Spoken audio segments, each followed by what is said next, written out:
नमस्कार दोस्तों, स्वागत है आपका हमारे YouTube चैनल पर जिसका नाम है परीक्षिता एकेडमी। और आज के हमारे इस वीडियो में लॉ एस्पिरेंट्स के लिए हम एक एक्ट के बारे में बात करने वाले हैं। न्यूनतम मजदूरी अधिनियम 1948, जिसे हम बोलते हैं मिनिमम वेजेस एक्ट 1948। इस एक्ट को समझने के लिए हम इसके कुछ पार्ट्स में वीडियो लेकर आएंगे। मोस्टली 4-5 वीडियोज़ में ये वाला एक्ट कंप्लीट हो जाएगा। सो गाइस, अगर आप भी लॉ एस्पिरेंट है या किसी लो ईयर्स यानी कि 3 ईयर या 5 ईयर के कोर्स में शामिल है, तो निश्चित रूप से जब भी आपको इस सेमेस्टर में इस वाले एक्ट को पढ़ना है तो आपके लिए वीडियो काफ़ी महत्वपूर्ण होने वाला है। हम इसे सरल और आसान शब्दों में समझाने की कोशिश करेंगे। सो गाइस, अगर आप भी इस हमारे यूट्यूब चैनल पर नए हैं तो प्लीज़ हमारे चैनल को सब्सक्राइब करें, वीडियो को अंत तक पूरा देखें और बताएं कि वीडियो आपको कैसा लगा। तो चलिए आगे बढ़ते हैं और बात करते हैं हम यहाँ पर न्यूनतम मजदूरी अधिनियम 1948 के बारे में। आगे बढ़ने से पहले आपको बताएंगे कि हम इसे किस पॉइंट्स में पढ़ने वाले हैं। तो सबसे पहले हम यहाँ पर परिचय जानेंगे कि एक्चुअल में ये एक्ट क्या है।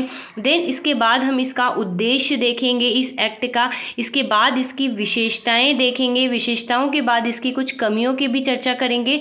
और देन इसके बाद कुछ जजमेंट हम देखेंगे जो कि अगर आप स्टूडेंट्स हैं तो आपको यहाँ पर अगर ये टॉपिक आता है तो लिखना चाहिए। तो चलिए आगे बढ़ते हैं और बात करते हैं परिचय के बारे में। तो एक्चुअली में यहाँ पर बात हो रही है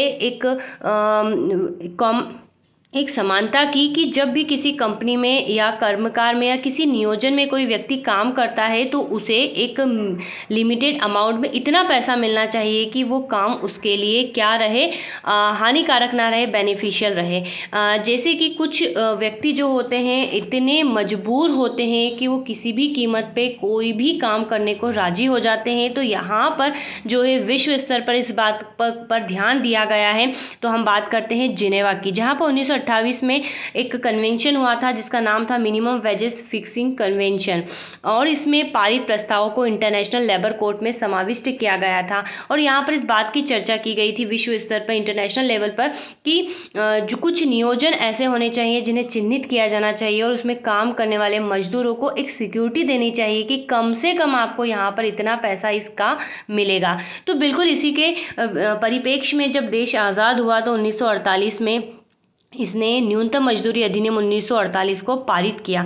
इसमें अब तक 1950, 51, 54, 57, 1961 और 1970 में संशोधन भी हो चुके हैं। बात करें अधिनियम की तो वर्तमान में संपूर्ण भारत पर लागू है। पहले जम्मू कश्मीर में नहीं था, लेकिन 1970 में संशोधन कर इसको वहाँ पर भी लागू कर दिया गया। तो कुल मिलाकर यहाँ पर क्या बात की गई है, तो जब भारत में भी अधिनियम लागू हुआ तो यहाँ पर जो मुख्य रूप से उद्देश्य था अधिनियम का वो यही था कि कम से कम मजदूरों को जो किसी भी नियोजन में काम कर रहे हैं, अधिसूचित नियोजन में, जो कि इस अधिनियम में अधिसूचित किए गए हैं, तो कम से कम उन्हें इतनी मजदूरी मिलने चाहिए जिससे कि वो अपना पालन पोषण कर सके, अपना भरण पोषण कर सके और उसके अलावा कुछ पैसा अपने स्वास्थ्य पर इस पे लगा सके। तो ये काफ़ी अच्छे प्रयास है, क्योंकि बहुत सारे कहीं जो ऐसे जहाँ पर भी हम काम करते हैं, बहुत सारी कंपनी तो सिक्योरिटी देती है, आपको बीमा मिलेगा, आपको ये फैसिलिटी मिलेगी, आपको मेडिकल मिलेगा। लेकिन बहुत सारे जैसे खान में काम कर रहे हैं, सीमेंट भट्टी में काम कर रहे हैं, टेम्परेरी बेसिस पे काम कर रहे हैं, तो उनकी भी सिक्योरिटी ये अधिनियम निश्चित करता है। काफ़ी अच्छा प्रयास है।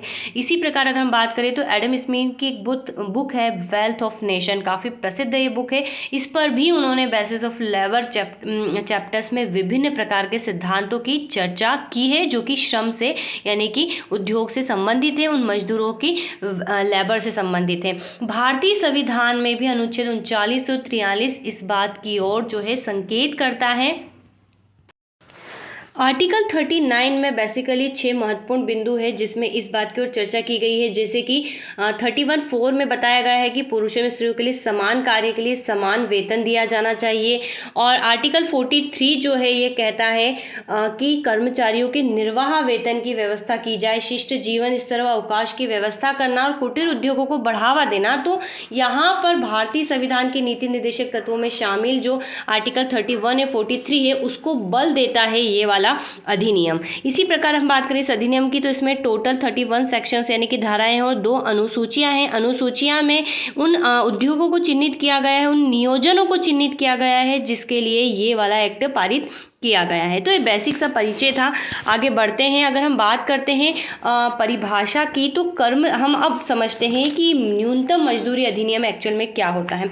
तो हम सभी जानते हैं कि किसी भी व्यक्ति का जीवन स्तर जो होता है, उसकी जो आय होती है उस पर डिपेंड करता है और वहीं से उसका पूरा जो है फ्यूचर खड़ा होता है। तो इसी प्रकार हम कर्मचारियों की बात करें तो इनका जीवन स्तर भी उससे प्राप्त होने वाले वेतन और मजदूरी पर निर्भर करता है। जिस देश के कर्मचारियों को वेतन या मजदूरी की दर कम प्राप्त होगी तो उसका जीवन स्तर क्या होगा, निम्न होगा, और अधिक प्राप्त होगा तो अधिक होगा।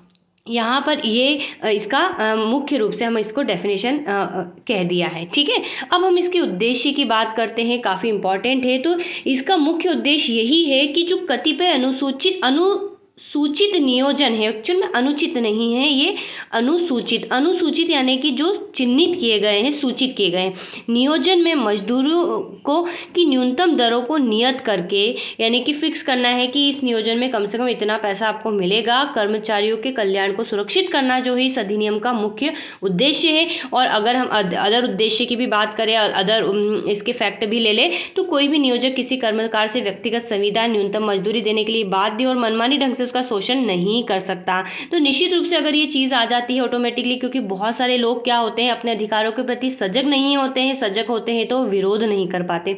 लेकिन अगर सरकार इस ओर ध्यान दे रही है तो निश्चित रूप से बिना बोले उन्हें जो है यहाँ पर संबल मिलेगा। तो हम बात करते हैं इसके अलावा, अगर इसके कुल मिलाकर उद्देश्य हमने यहाँ पर जो है चिन्हित किए हैं, तो अगर ये वाली चीज़ें होती है तो उद्योगों में श्रम शोषण का अपवर्जन होगा, किए गए कार्य की मात्रा के अनुसार मजदूरी दी जाएगी, मजदूरी की न्यूनतम सीमा निर्धारित होने से काफ़ी जो है बल मिलेगा, असंगठित श्रमिकों के अधिकारों की रक्षा होगी, क्योंकि मुख्य रूप से ये जो अधिनियम है ये असंगठित श्रमिकों के लिए ही लागू है।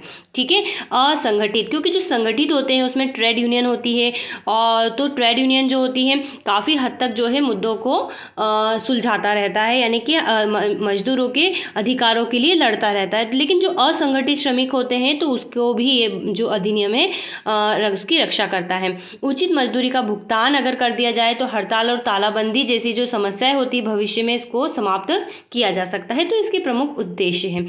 अगर हम बात करें इसकी विशेषताओं की, तो अब हम इसकी कुल मिलाकर विशेषता समझ लेते हैं। तो यह अधिनियम संपूर्ण भारत में जो है केवल असंगठित, ठीक है, असंगठित अभी हमने बात की है, असंगठित उद्योगों पर ही लागू है। और इस अधिनियम का प्रवर्तन ऐसे नियोजनों पर होता है जो कि अधिनियम के अनुसूची के प्रथम व द्वितीय भाग में शामिल है। ठीक है, प्रथम है और द्वितीय भाग में शामिल है। वीडियो के एंड में हम यहाँ पर प्रथम और द्वितीय भाग के बारे में बताएंगे कि उसके अंतर्गत कौन कौन से उद्योग आते हैं। हम इसमें ही आगे बढ़े तो इस अधिनियम के अंतर्गत न्यूनतम अवधि दर, न्यूनतम कार्य अनुसार दर, प्रत्याभूत अवधि दर तथा ओवर टाइम दर के संबंध में उपबंध किए गए हैं। ये है ओवर टाइम, ठीक है, ओवर टाइम के संबंध में उपबंध किए गए हैं। यह अधिनियम निर्धारित की गई न्यूनतम मजदूरियों के कालावधिक पुनरीक्षण के लिए उपबंध करता है। कालावधिक पुनरीक्षण क्या होता है, जब हम इस अधिनियम की धारा 2 के तहत परिभाषा पढ़ेंगे तब वहाँ पर इन बिंदुओं के बारे में चर्चा की जाएगी। न्यूनतम दर में मजदूरों की मूल दर, निर्वाह भत्ता के मूल्य सहित या रहित मूल दर या सर्वसमासी दर सम्मिलित होती है। मजदूरी का नगद रूप में भुगतान करने की अधिनियम में व्यवस्था की गई है, लेकिन कुछ परिस्थितियों में इसे छूट भी दी गई है। पंजिका एवं अभिलेख को रखने की नियोजक की बाध्यता को सुनिश्चित किया गया है कि जो भी रिकॉर्ड रजिस्टर्स होते हैं वो जो भी उद्योग का नियोजक है उसको रखना अनिवार्य होगा, क्योंकि जो भी अधिनियम के तहत कमेटी गठित होती है वो समय समय पर जाँच करके इस बात की पुष्टि कर सकता है। प्रतिदिन के काम के घंटे की व्यवस्था की गई है, नियत कर दिए गए हैं, और इस हफ्ता में एक दिन छुट्टी का अनिवार्य किया गया है। ठीक है, इस प्रकार के उद्योगों में, ताकि उन्हें आराम मिल सके। और ओवर टाइम अगर करते हैं तो मजदूरी का भुगतान भी करना होगा। ठीक है, ऐसा नहीं कि आप कितना भी काम करवा रहे हो और उसको लिमिटेड अमाउंट में पैसा दे रहे हो, तो ऐसा नहीं है। अगर ओवर टाइम किया जाता है, क्षमता से अधिक कार्य करवाया जाता है, तो उसका निश्चित रूप से पैसा भी अतिरिक्त दिया जाएगा। मजदूरी की देयता नियोजकों के लिए अनिवार्य तथा बंधनकारी होती है, और इस अधिनियम से किसी नागरिक के व्यापार, वृत्ति एवं पेशे संबंधी मूल अधिकार का अति उल्लंघन नहीं होता है। तो काफ़ी जो है अच्छा अधिनियम है।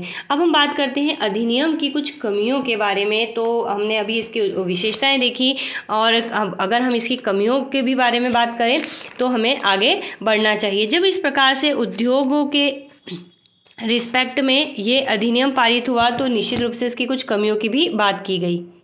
तो सबसे पहले जैसे हमने विशेषता में देखा था कि इस अधिनियम को असंगठित क्षेत्र के उद्योगों पर लागू किया गया है, लेकिन यहाँ पर वही उसकी कमी बताई गई है कि अधिनियम का क्षेत्र व्यापक नहीं है। जैसे रेशम, दिया सलाई, होटल, होटल के बाद रेस्टोरेंट, ठीक है, होटल के बाद है ये रेस्टोरेंट, लकड़ी चीरना, बर्तन, ये जूट है, ओके, जूट, खुदाई का काम जैसे महत्वपूर्ण उद्योग जो है इसमें समावेशित नहीं किए गए हैं। हालांकि राज्यों को भी जो बचे हुए उद्योग है अपने विवेक से शामिल करने की के बारे में कहा गया है। तो सभी राज्यों का कुछ इसमें लिमिटेड में हो सकता है चीज़ें आ जाए। जहाँ 10 से कम श्रमिक उद्योग है वो परिधि में वह इस परिधि में नहीं आते हैं।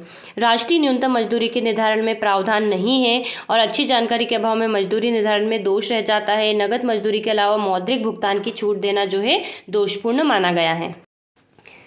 इसके अलावा समय समय पे जो राष्ट्रीय श्रम आयोग है वो कहीं अपनी संस्तुतियाँ देता रहता है कि ये होना चाहिए, तो उसके अनुसार बदलाव भी होता रहता है। तो ये अधिनियम की बेसिक चीज़ें हम यहाँ पर देखने की कोशिश कर रहे हैं। आइए कुछ जजमेंट की बात करते हैं। क्राउन एल्यूमिनियम वर्क्स बनाम उसके कर्मकार गण में सुप्रीम कोर्ट ने कहा है कि सामान्य लोकहित में श्रमिकों को शोषण मुक्त किया जाना चाहिए। ठीक है, तो शोषण से बचाने के लिए ही न्यूनतम मजदूरी जो है निश्चित की गई है। और राज्य की मान्यता के प्रत्येक नियोजन को यह कर्तव्य है कि अपने कर्मचारियों को न्यूनतम मजदूरी अनिवार्य रूप से प्रदान करें। इसी प्रकार अरविंद टी शॉप और अन्य बनाम महाराष्ट्र राज्य और अन्य के वाद में बम्बई हाई कोर्ट ने कहा है कि न्यूनतम मजदूरी के निर्धारण के मामले में उद्योग अथवा व्यापार की आर्थिक क्षमता असंगत होती है। इसका मुख्य आधार जीवित रहने के लिए नियोजित द्वारा अपेक्षित मजदूरी होती है। तो यहाँ पर बताने की कोशिश की गई है इन जजमेंट के थ्रू कि मजदूरी न्यूनतम क्यों ज़रूरी है। तो हम यहाँ पर अपनी ऐसे राइटिंग में इसका इस्तेमाल कर सकते हैं। इसी प्रकार मैसर्स हिंदुस्तान हौजरी इंडस्ट्री बनाम एफ लाला और अन्य के बाद में कहा गया है कि किसी भी उद्योग को कारोबार करने की अनुमति नहीं मिलेगी यदि वह अपने कर्मकार को न्यूनतम मजदूरी देने में असमर्थ है। तो ये काफ़ी जो है महत्वपूर्ण जजमेंट है जिसका परीक्षा में आप लिख सकते हैं। इसके अलावा भी और बहुत कुछ है, अगर आपको मिलता है तो आप यहाँ पर लिखिए। तो दोस्तों, हमने इस वीडियो के माध्यम से जो है मुख्य रूप से क्या बात चर्चा की है, हम इस अधिनियम को पढ़ रहे हैं। तो इस अधिनियम को हमने यहाँ पर मुख्य रूप से इसका जनरल इंट्रोडक्शन देख रहे हैं। हमने आपको सामान्य शब्दों में बताने की कोशिश की है। अब हम अनुसूची देखते हैं, देन इसके बाद हम बैक टू बैक वीडियोस लेकर आएंगे जिसमें हम इस अधिनियम को सेक्शन के थ्रू आगे बढ़ने की कोशिश करेंगे और समझने की कोशिश करेंगे। तो हमें पता है कि यहाँ पर 2 अनुसूची है, उन अनुसूचियों को भी देखना चाहिए हमको। तो आइए देखते हैं। तो चलिए हम अनुसूची की बात करते हैं। तो धारा 2(6) में भी अनुसूचियों का विवरण दे रखा है, जहां पर अनुसूचित नियोजन की परिभाषा दे रखी है। तो अनुसूचित नियोजन जो शेड्यूल एम्प्लॉयमेंट्स होते हैं उसके तहत अनुसूची को देखा जाता है और धारा 27 भी हमें देखनी चाहिए। तो चलिए ये धाराएं वगैरह हम बाद में समझने की कोशिश करेंगे। अनुसूची 2 है मुख्य रूप से। तो भाग 1 में शामिल किया गया है किस किस को, ये हम देख लेते हैं।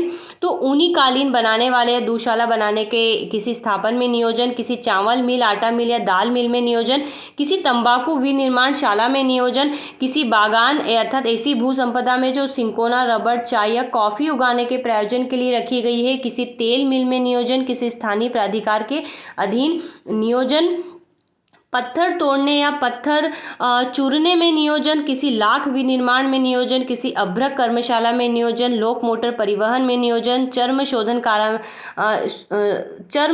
शोधनशालाओं में और चर्म विनिर्माणशाला में नियोजन। आप ये बाकी की चीज़ें यहाँ पर समझ सकते हैं कि किस प्रकार से यहाँ पर किन किन उद्योगों को शामिल किया गया है। अब हम शॉर्ट में समझे भाग 2 के बारे में अनुसूची। तो यहाँ पर मुख्य रूप से जो कृषि संबंधी चीज़ें हैं उसको शामिल किया गया है। तो देख सकते हैं कि कृषि में अर्थात किसी भी रूप में कृषि फॉर्म में नियोजन, उसके अंतर्गत धरती को जोतना, बोना, दुग्ध उत्पादन, किसी कृषि संबंधी या उद्यान संबंधी कृषि वस्तुओं का उत्पादन। और हम ऊपर देख चुके हैं कि सिंकोना, रबड़ अगर आ रहा है, चाय वगैरह, तो वो भाग 1 में है। ठीक है, इसके अलावा यहाँ पर पूरा एग्रीकल्चर से रिलेटेड है।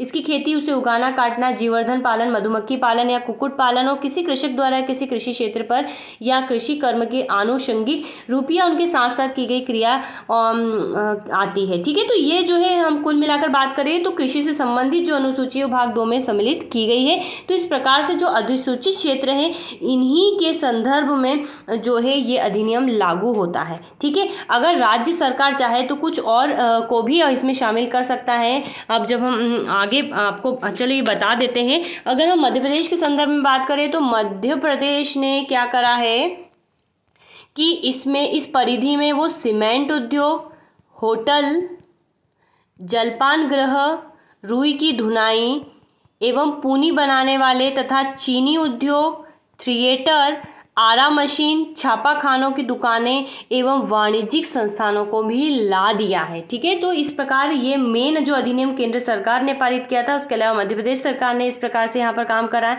इसी प्रकार कुछ उत्तर प्रदेश सरकार ने भी इसमें बदलाव किए हैं, पश्चिम बंगाल ने भी कुछ चीज़ों को इसमें ऐड किया है। तो सभी के राज्यों के अलग अलग है, हम मध्य प्रदेश के हैं तो हमने यहाँ पर मध्य प्रदेश की बात कर ली। ठीक है, तो आपको यहाँ पर ये महत्वपूर्ण चीज़ें याद रखना है। ठीक है, और भी ऐसे बहुत सारे जजमेंट है जिसमें कि किस किस को इसमें शामिल किया जाना चाहिए उसकी चर्चा की गई है। तो मुख्य रूप से साधारण शब्दों में हमने अधिनियम की परिभाषा को यहाँ पर समझा था फ्रेंड्स। इसके बाद हम यहाँ पर इसको सेक्शन वाइज समझने की कोशिश करेंगे, सरल शब्दों में जो परीक्षा योग्य है, परीक्षा में आते हैं, उनकी चर्चा करेंगे। सो बताइएगा वीडियो कैसा लगा, अच्छा लगा तो चैनल को लाइक शेयर सब्सक्राइब जरूर करें। Have a nice day and thanks for watching. और हम बाद में इसी अधिनियम को अच्छे से पढ़ेंगे और समझेंगे।